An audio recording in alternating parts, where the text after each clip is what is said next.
আসিফ মাহমুদ সজীব ভুইয়া তারা নাকি ছায়ামন্ত্রী সভা গঠন করার জন্য প্রস্তুতি নিচ্ছে। কেন নিচ্ছে?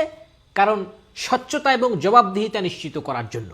এখন কথা হচ্ছে, এই আসিফ মাহমুদ সজীব ভুইয়া যেই কয়দিন উপদেষ্টা পরিষদে ছিল, এই কয়েকদিনে তিনি তার ক্ষমতার অপব্যবহার করে এক একজন সচিব পরিবর্তন করতেন, বিভিন্ন জায়গায় দেন দরবার করতেন। এক একজনের কাছ থেকে কত নিতে জানেন? 10 থেকে 20 কোটি টাকা। এই মাত্র কয়েকটা দিনে তিনি জুলাইকে সামনে রাইখা তার ক্ষমতার অপব্যবহার কইরা 4টা দেশে পাচার করছে 11,000 কোটি টাকা। হাসিনা 17 বছর থাইকা যে দুর্নীতি করছে, আর আপনি এই স্বল্প সময়ে যে দুর্নীতি করছেন, রেশিও করলে হাসিনা হার মানবে আপনার সাথে।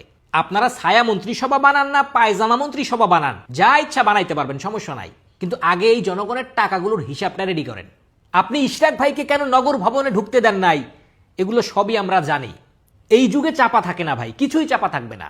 আপনার এই অপকর্ম চালায় যাওয়ার জন্য বিএনপি থেকে নমিনেশন নেওয়ার কম চেষ্টা করেন নাই, কিন্তু কাজ হয় নাই। বিচারের কাঠগড়ায় আপনাকে দাঁড়াইতেই হবে।